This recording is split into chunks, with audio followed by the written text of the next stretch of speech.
And okay, so I just thank you to everyone for joining. I just remind to all of you that if you want to write questions, you can put in the chat. I will look at it, or you can just interrupt the speaker. But also remember that there is a session later to discuss. So try to interrupt if there are urgent questions or something that if you feel that the timing is fine. And so now, for this afternoon session, we have again Dieter van den Bleeken from Bogazici University, and he will continue to discuss about non-relativistic expansion of general relativity. So please, Dieter, when you want to start, the floor is yours. Thank you very much, Stefano. Yes, so I assume all of, at least most of you were here this morning, so I'm not going to review much with them. So we said that. So I introduced what Newton-Cartan geometry meant, at least for me, and now we are on our way to recovering this, seeing how does Newton-Cartan geometry or gravity actually sit inside general relativity. Okay, so what we're doing is we're expanding the metric. Remember, here was our setup. Okay, we made some assumptions.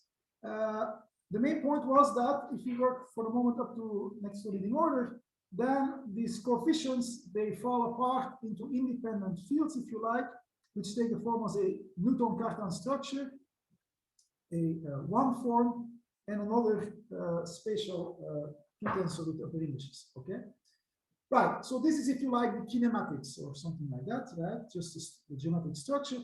So now we would like to find the dynamics, and well, we could just be brave and just smash this into the Einstein equations and expand them. Well, it's not too horrible, but to kind of get a little bit of an overview of what we're doing and get some good intuition of what's going on, before I smash this into the Einstein equations, it's good to keep track of the symmetries. In particular, I haven't thought about that yet, but so okay, so diffeomorphism symmetries. Okay, so this, if you like, a short intermezzo, but we will immediately put it to use when we get to the Einstein equations.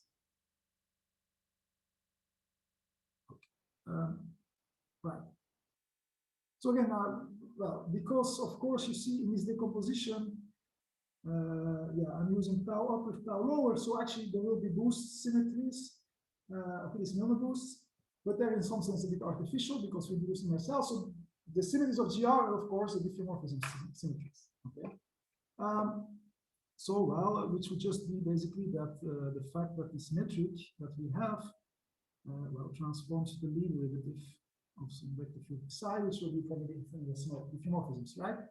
Now, the point is that, well, we actually have a one-parameter family of metrics, so our metrics depends on C, and so actually, indeed, I can do also C-dependent diffeomorphisms, okay? And that will, okay. So actually, we have, we can do. That will keep us into our formalism, C-dependent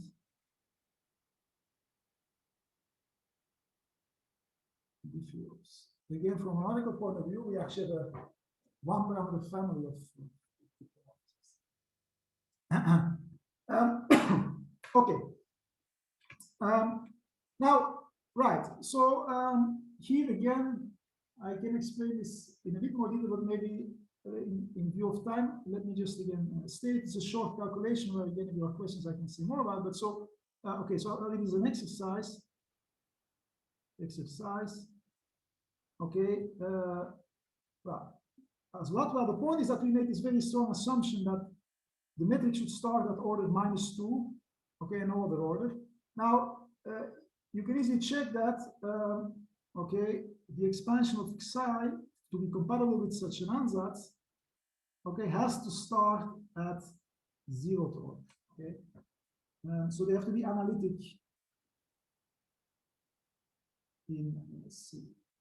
Okay, if not, then actually you could starting from a metric which starts at order -2, you could generate a metric which should start at order -3, for example, and then it would fall outside of our expansion ansatz. Okay, so this is the set of diffeomorphisms that preserves or is compatible with our expansion ansatz. Okay, so this is not actually the full set of C-dependent diffeomorphisms. We're only going to consider those that are analytic. And again, these are some interesting consequences which I will discuss once I get to the examples. Okay. All right. Now, okay. So as anything you have in sight, you expand. That's basically philosophy, right? So if you expand this thing, then basically what you will find is the following: that delta G mu nu, the nth component of this thing, is equal to what? Well, it is Li psi 0 G mu nu n plus, and then we get here sum k equals 0 to n minus 1 Li equals right, so it's Li psi k here. No, we say G mu nu k, and then here n minus k. Yes. Exactly. Okay. So this just follows from expanding this equation and equating the coefficients on both sides. Now, of course, I could have put this thing by in the sum and just let this run to n, right? But I put it separately. Why? Because this is very important. Here we see actually, so again, this is G mu nu n, and here we get the derivative of G mu nu n with respect to psi 0. So we recognize, so this is very important, psi 0. So these are actually the C, okay, the zero coefficients act as the diffeos, again, as C independent. Now, right, all C independence has gone. Diffeos of the expanded theory.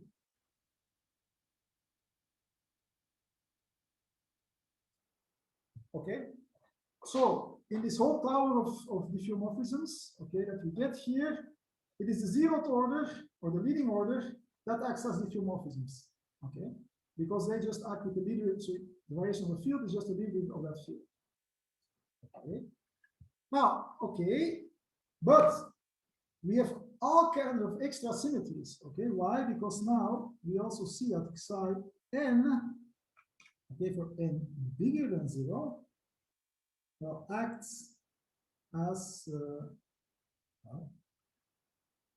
some other symmetry, which in some case, some gauge symmetry. Again, I don't know if there's anything else in physics like this, so I don't know if there's another good thing. But so again, it's maybe again. So let me say, if you look at d psi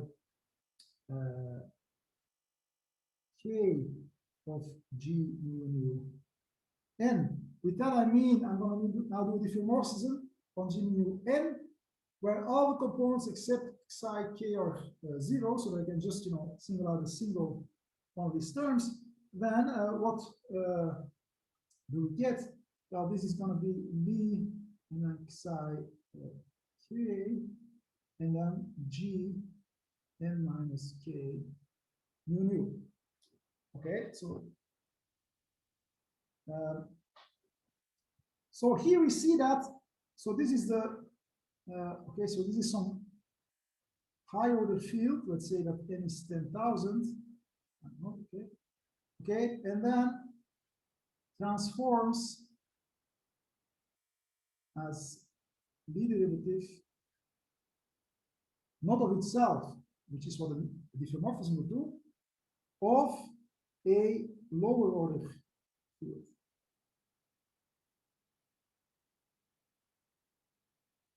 Okay. Right. So the subleading diffeomorphisms, as I call them, okay, which are these guys for n meter. So these guys, they mix the fields of the different orders. Okay. While the psi 0 keeps the order of the field fixed, and hence can be thought of just as a diffeomorphism. Okay. So to higher and higher order you go, the more and more gauge symmetry you will have. Okay. Right. We will look more closely. So now, of course, well, we express these fields in terms of these fields. So there will be translation of these subleading diffeomorphisms in terms of these fields, and I will talk about that, but not now. For the moment, this structure is good enough.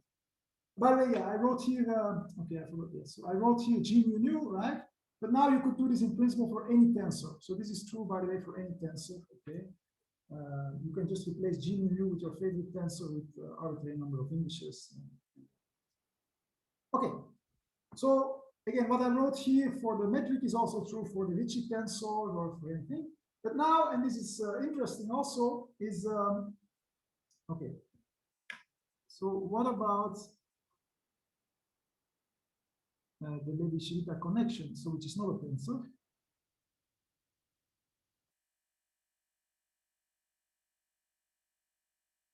Okay, well, so we know that under diffeomorphisms, Levi-Civita connection, so again, let me make it a function of C to indicate that this is not a Newton-Cartan connection, but the Levi-Civita connection. Transforms how? Well, it transforms as weak psi C gamma mu mu rho. With that, I mean just think of gamma as a tensor with all of its indices, but then it's not a tensor, so there's an extra correction. Du psi rho C, right? So it transforms as a connection. Okay, now, right. Well, I'm not too interested to understand how the Levi-Civita connection transforms on all of these higher order transformations, but let's have a look at how, okay, the end component of the Levi-Civita connection transforms under psi 0. So let's focus on psi 0. Okay, why? Because these are the diffeomorphisms of our expanded theory. So then, well, what you will see, you just take this formula, and what you find is immediately that, well, actually, very simply, just this. Rho n, at least when n is not equal to 0. While, indeed, if you look at the zeros component, then you get exactly the same term here. But exactly in that particular case, you also get here this extra part. Okay. Right. So we see, oops, and again, this is not to do this first. So what this tells us is that this identifies gamma 0 as a connection in the non-real theory. Okay, it's only the zeroth component in this expansion of the symbols that gives you a connection, while gamma n and not equal to 0 are actually tensors. Okay, they transform as tensors. Again, which is not a surprise because again, the difference of two connections is a tensor. Okay, right. But so this will help us to kind of see a bit of structure in the expansion. Now, how does so before we go now to the expansion of Einstein equation in terms of Ricci tensor, well, we need to understand the expansion of the Levi-Civita connection, and it's kind of useful to see it here. So again, I'll do this schematically. So if you expand, well, I don't know if I need to write this out, but well, let me very sketchy write. So gamma C is basically G upper dg plus dg minus dg, right? Because everybody knows what I mean with this notation. Okay. Now, again, this thing here starts at order 0. Okay. While this thing here starts at order -2. So it's obvious then that the Levi-Civita connection starts at order -2. Okay. C squared.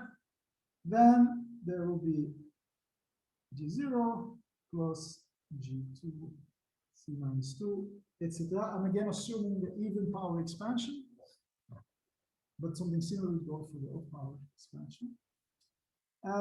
Right, and again, so here sits our connection.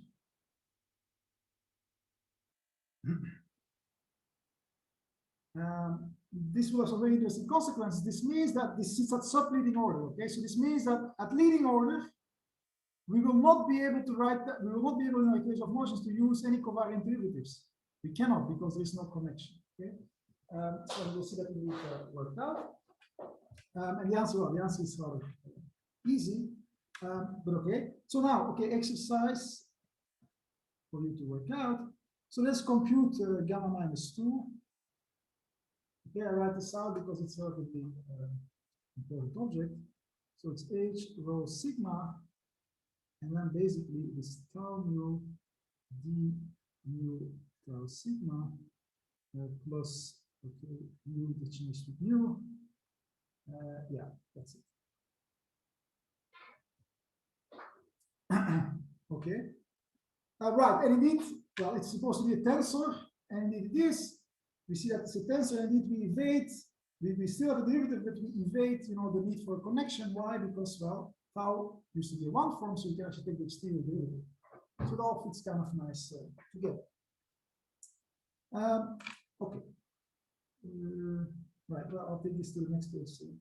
Okay, so this was a very short discussion about the connection and about the diffeomorphisms. We'll come back to these diffeomorphisms in a minute. Okay, so now I think we are ready to discuss expansion of the Einstein equations, unless there are any comments or questions. Okay.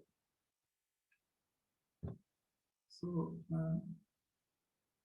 expanding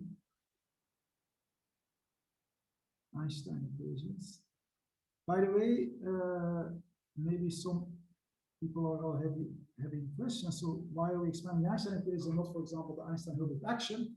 I will come back to that hopefully towards the end of the lectures. Okay, but the most straightforward thing to do is just to expand the Einstein equations, which is what I do. Just here. Now, I'm going to write the Einstein equations for simplicity like this. So R mu, which is also a function of C, I'm going to write this as T2 mu, also a function of C. Physically speaking, T mu of C is what? One of the forces? Yes, it's C to the minus 4 T mu minus 1/2 G mu T. Okay, where and this is the standard energy momentum tensor that equals the Einstein tensor. So this is just a redefinition to keep things simpler. I will not focus very much on this tau, on this energy momentum tensor T. I will make some comments about it, but and you can do examples, but I will not. Won't have time for that to be done. Okay, right. So we need to expand this. Okay, so okay, good. So what is R mu nu? So R of C is very schematically d gamma. There are actually two terms like that, but still, and then gamma gamma. Okay, again, I hope everybody knows what I mean and can put the indices. Okay, again, all this is a function of C, C, C. So we plug in the expansion. We know that gamma starts at order -2. So this means that, well, actually, this quadratic term in the beginning dominates because this can go to order -4. Well, this will only be order -2. So we see that actually R starts at order -4, and it's equal to gamma -2, gamma -2. Okay, and this will equal T.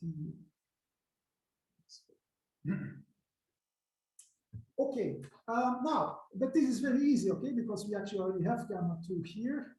So we just, put these two things together. So it's just a matter of contracting the indices, right? So again, these are actually two terms, the indices are contracted. So if you do the index contraction, what this explicitly becomes is that tau mu, h rho sigma, h kappa lambda, d rho tau kappa, d kappa tau lambda, not the sigma lambda, equals t minus 4. Okay. So this is the leading order Einstein equation. Okay, so this is leading order Einstein. Okay, right. Now I don't know, I think okay, so now we're going to make some assumptions, which I will just do for, if you like, for simplicity for the moment. Okay, and we'll come back to these assumptions. So again, I didn't put them in red because they are not fundamental. Okay, so well, there's an easy solution to this thing, which is to say that, well, let us assume that t minus 4 mu is vanishing. Okay, and let us also assume that d tau is equal to 0.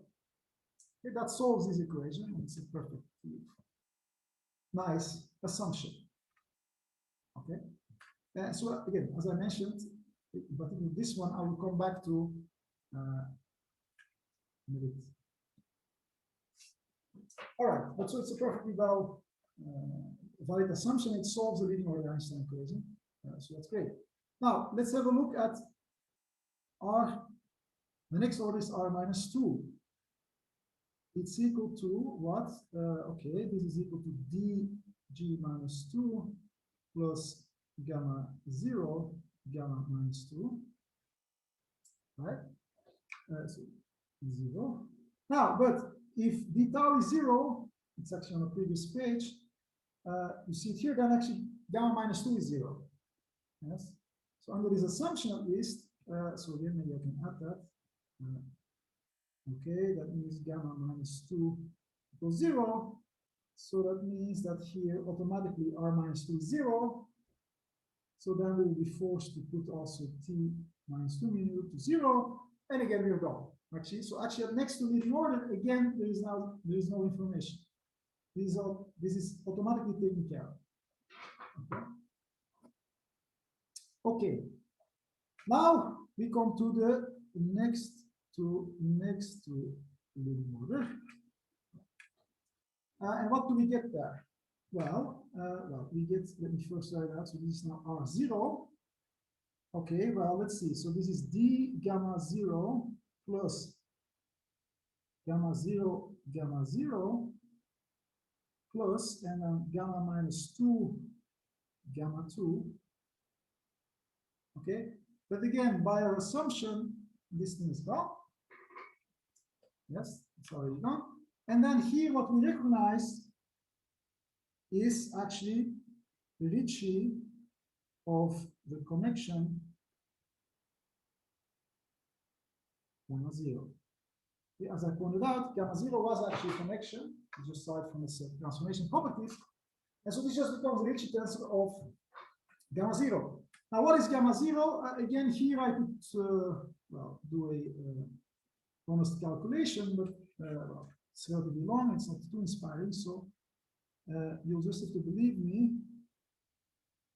Okay, so that's, I can just steal this, I wrote this down before, right? Ah, here it is. If you work it out, surprise, surprise, okay, gamma 0 is nothing but this thing. So it is the Newton-Cartan connection. Does this fit here? Okay. This copy pasting is a good idea, or not? Well, okay, so let me actually not do that. Equals the NC connection. You know where to find it, right? Okay, so in terms of what goes into this NC connection, H mu, tau mu, and C mu. Okay. And so, well, okay, so conclusion. Okay, under the assumption that d tau equals 0, which is a valid assumption, we see that okay, the next to leading order Einstein equation, which is up order c to the 0, okay, gives us what? Well, nothing but R mu nu equals T0 mu nu. And here again, if you want, you could take an ideal fluid, for example, a relativistic one, and you'll see that you'll end up exactly with the Newton-Cartan. where this is the Ricci tensor of gamma mu mu rho 0, which equals gamma mu mu rho of Newton-Cartan. Okay, so we hit on the nose, well, the Newton-Cartan equation. So we see that the Einstein equation thus becomes literally the Newton-Cartan equation. Okay. Right. So it's actually, after this little bit of work we did, it's not too hard to get Newton-Cartan gravity out of general relativity. Now, there are some interesting comments to be made about that, so let me do that. So I guess two main comments. By the way, so I'll again leave this as an exercise. Take the particle action, just the relativistic particle action. Okay, you can do the similar expansion and you hit onto the Newton-Cartan particle action, or the equation of motion of the Newton-Cartan particle. Right, so two relatively important comments. One, the field beta mu nu, which we also have to remember. Here. Remember, actually, next to the order, we have tau, h, and c, but beta mu nu has actually disappeared at this order. Has disappeared. More precisely, and I will comment also again later on that, it has decoupled from this lower order and sits only at higher order.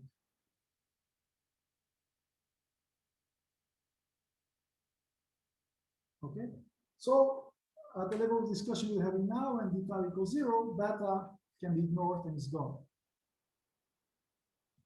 Okay, so that's the first comment. So we really have literally the field content of Newton-Cartan, and we have the equations of motion of Newton-Cartan. So that's great. Now, as I said, Newton-Cartan, another way to think of it is in terms of the symmetries, which for me were, we had the symmetries of Newton-Cartan gravity, which were the diffeomorphisms. Okay, well, yes, we discussed them already. They come from the leading order diffeomorphisms of general relativity, so the C independent part. Then we have the boosts.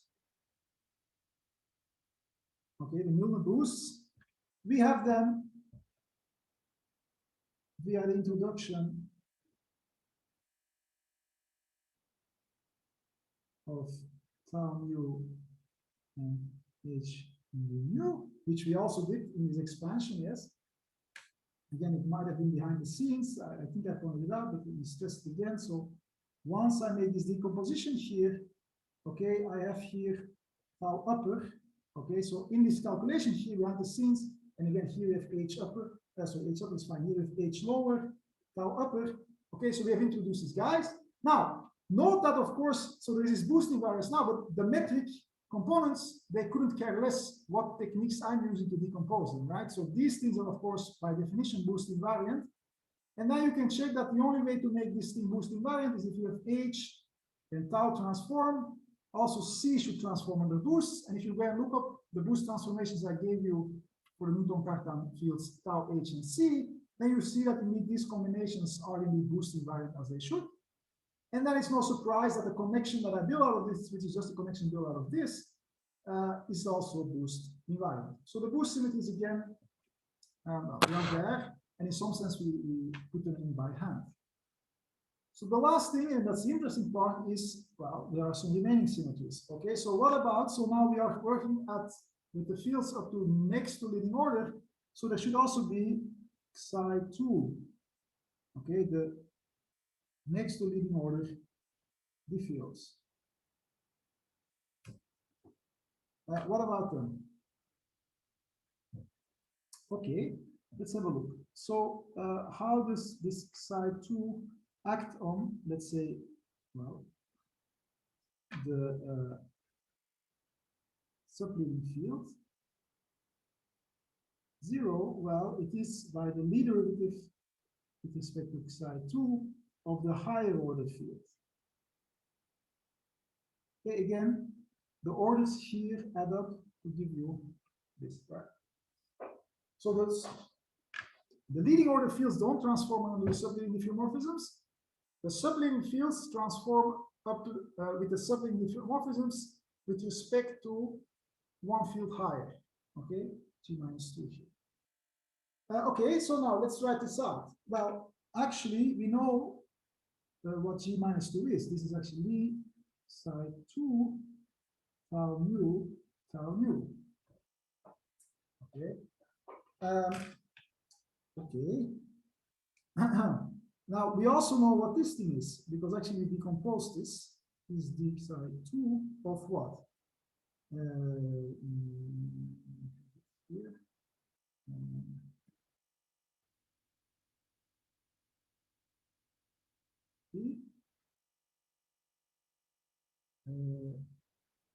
Paste. Okay. This. Now, okay, let's see this. Okay, now maybe important point. Let me just say it in words because I'm out of space on this page. I'm very sorry. So as I mentioned, maybe I can write it, here in going rating. So delta psi 2 of, let's say, G minus 2 mu nu has to be 0. Why? Because it would go like the lead derivative of G minus 4 mu nu, but G minus 4 is by definition 0 or ansatz, okay, so it doesn't transform. The same is true for the leading component of G upper. So this means that lead psi 2, sorry, not lead psi 2, delta psi 2 of tau mu is equal to 0, and also delta psi 2 of h mu nu is equal to 0. And then because tau upper and h lower are determined purely in terms of tau upper and tau lower h upper, it means that this thing and this thing, it does not transform a delta psi 2. So this thing actually becomes 2 tau mu delta psi 2 c mu and then c caps. Okay. Now, comparing these two things here, okay, gives me that delta psi 2 of c mu is the lead derivative of psi 2 of tau.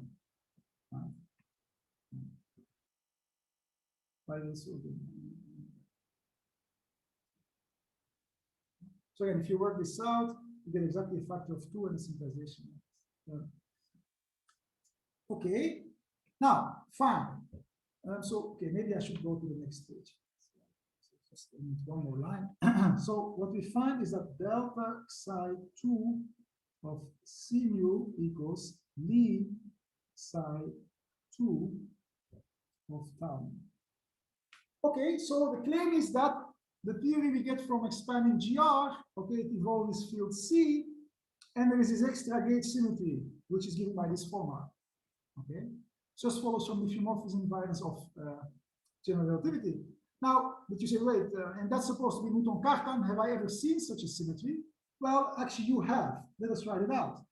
What is this? This is psi 2 rho d rho tau mu plus psi plus tau rho d mu psi rho. Okay. Okay, but this thing actually we can just write as follows. So here, because tau is closed, we can interchange these two Englishes. Okay, and then you see that actually this thing becomes nothing but d mu of psi 2 rho tau rho. Okay, and that I can just as well call, give another name, lambda, and we see here that we recover the U1 transformation of C mu okay, is nothing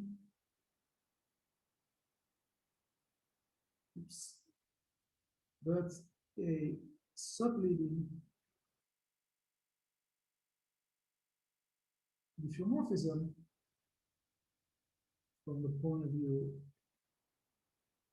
of GR. Okay.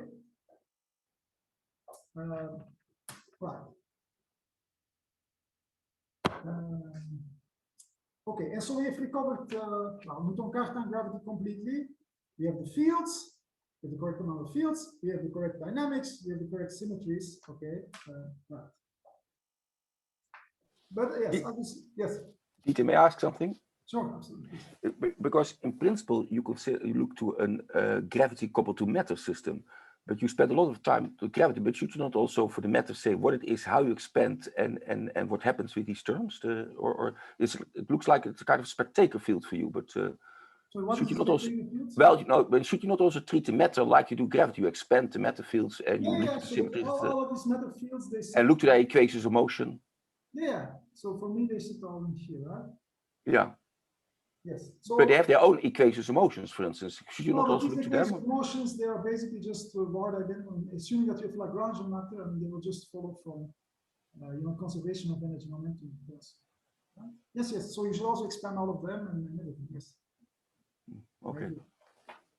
Yes, yes.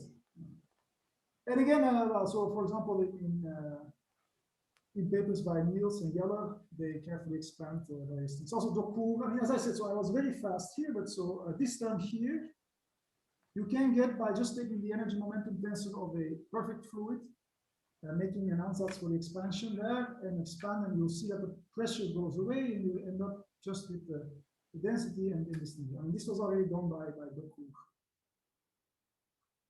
So yes, I will not say much about motive properties. Okay, okay. But yes, you're absolutely right that of course you should do that. And okay, right. Okay, so this basically concludes the discussion of that. But now I want to illustrate this with some examples, and then I plan to move on to relaxing this constraint of this constraint here and actually seeing what we do. But okay, still okay. So all right.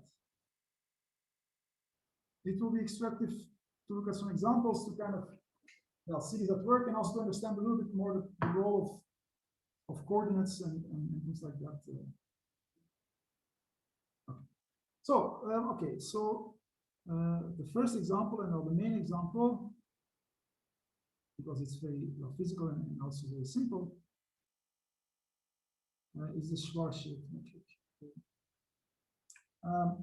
Right, so let's just take it in the standard form. So minus c squared. So I'm going to put, of course, c's. I'm not going to put the g newtons. I'll just put it to 1. R dt squared plus 1 minus 2 r minus 1 dr squared plus r squared. Okay. Right. So, well, let's expand it, right? So here, this is easy to expand.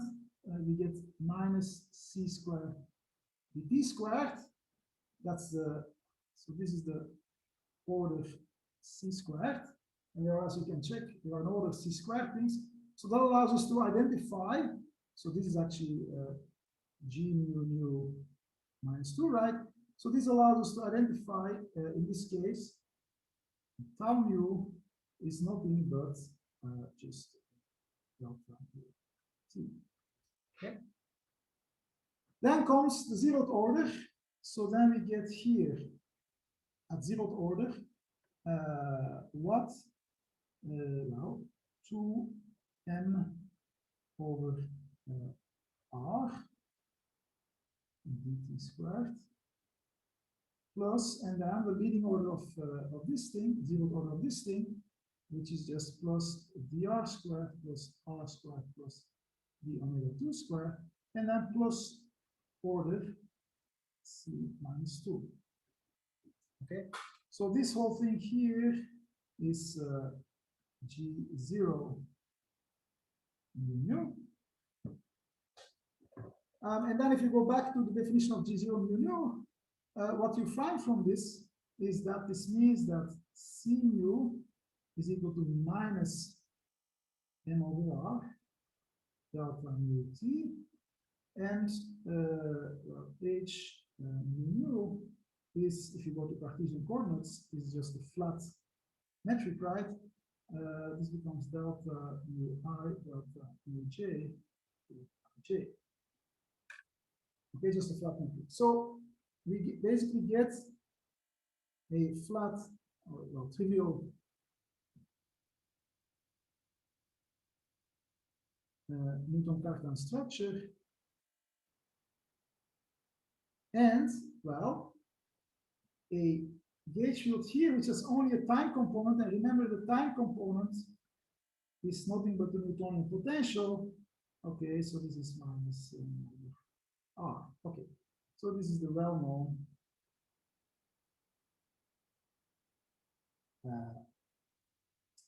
potential.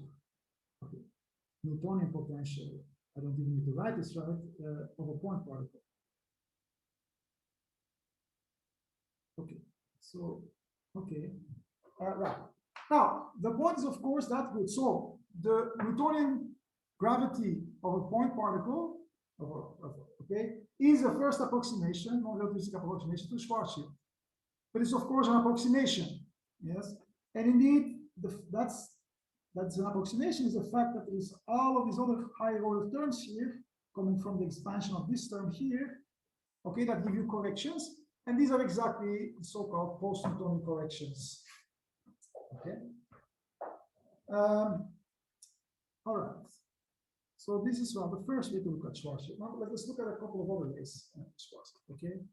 So just to illustrate how the subleading diffeomorphisms become U1 transformations, let's go to so-called Gould-Strand and the J coordinates. Okay, so right, so I'll introduce another time, we call it T hat, okay, which is basically the time, eigentime of an infalling observer, 2m over c squared, and then square root 2m over r minus, okay, let me just try that to be complete, the logarithm of these are pretty well known coordinates. You can look it up at Wikipedia.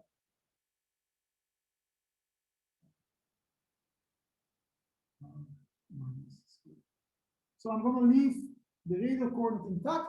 I'm just going to change time. And in these coordinates, the Schwarzschild metric takes the following form.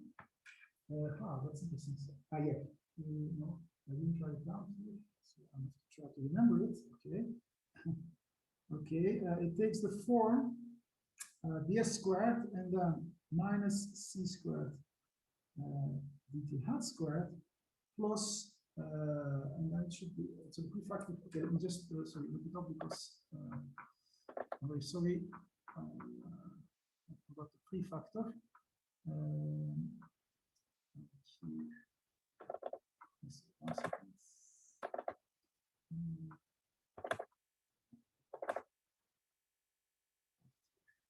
Sorry, I thought I wrote it down, but I forgot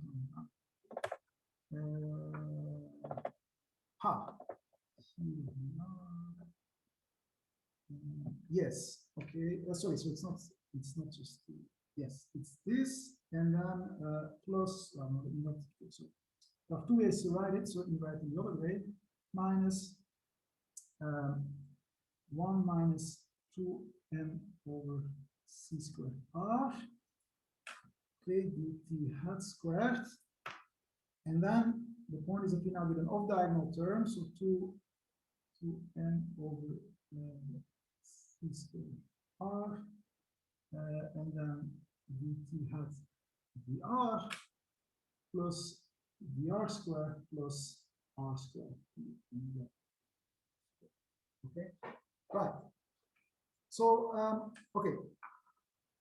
So what these coordinates do is that, well, they kind of bring the R squared term to standard one, but the cost is that you introduce this off-diagonal term. Again, well, let me be a little bit fast. So what you will see is that if you do the expansion in powers of C again, well, you find that again nothing changes to tau mu, it is d mu t. Nothing changes to h mu, it remains just delta ij. Okay, but then, well, actually now the C field gets this extra part here. So now we get that C mu is, well, again, there's an atomic potential, so minus m over r delta mu t, indeed. It's just sitting here, nothing changed to it. But there is now an extra component here, okay, coming from this term here. There is now an extra component to the C field, which is plus delta m r in the r direction. Okay, delta m r, well, which is just in the square root of 2m over r. Okay, so this is the same relativistic geometry, but I first do a coordinate transformation and I end up with another Newton-Cartan geometry. And you can check that indeed is also solving Newton-Cartan equations. Indeed, actually, if you look at it, no surprise, because this is an R component of the gauge field, but it's only R dependent, so it's actually pure gauge. Indeed, if you actually go and look, okay, well, exercise, if you actually have a look, so here's the diffeomorphism. And indeed, actually, at linear in order, it's just identity. And then you get the first correction here, well, C squared, so sorry, there is some. Sorry, here is a mistake. It should be 2R. I'm very sorry.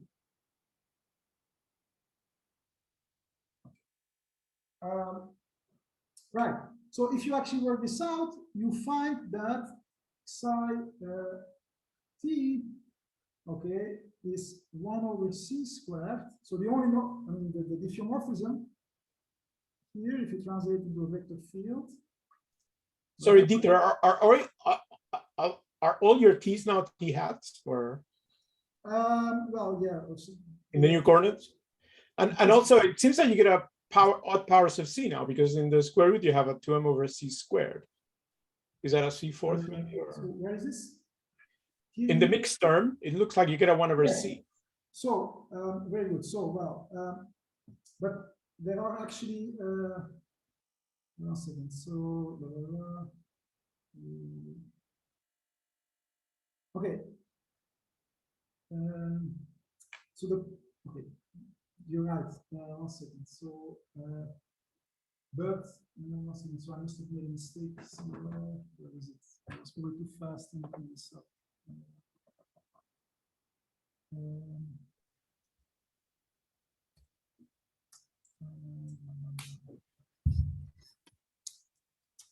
Yes, I'm very sorry that somehow I thought that in my notes I had written this down, but I didn't. Yep. This is also almost time for a break, so maybe if you want to just check again some details, or you think that this can be a good point to stop, it's up to you. Yeah, okay, well, okay, I don't know, well, maybe let me just finish this thing, okay, and then I will, because otherwise we're going to lose too much time, I'm really sorry. And then either by a discussion session or at some point, well, people can try to figure it out themselves. So the main point is that if you work this out, you'll find a 1 over c squared. Okay, let me just write it out. It might contain some typos here or there. So the point is that you get exactly a 1 over c squared, subleading diffeomorphism. And if you check, I mean, this thing is exactly, I mean, the gauge parameter lambda by this amplification, which would indeed, absorb away this thing and bring it back to this standard form. Okay, so here you see that actually you do some relativistic coordinate transformation, you end up with another Newton-Cartan geometry, but they're related by this gauge transformation, which is coming from this expanded diffeomorphism. Okay, so yes, so now I'm happy to take a break. Sorry that I screwed this up a little bit. So I'll see if during the break I can fix it. I will maybe say something about it. If not, I will try to fix it later. Okay, thank you. So we will take a break. If you want, you can stop recording in the meantime. And so let's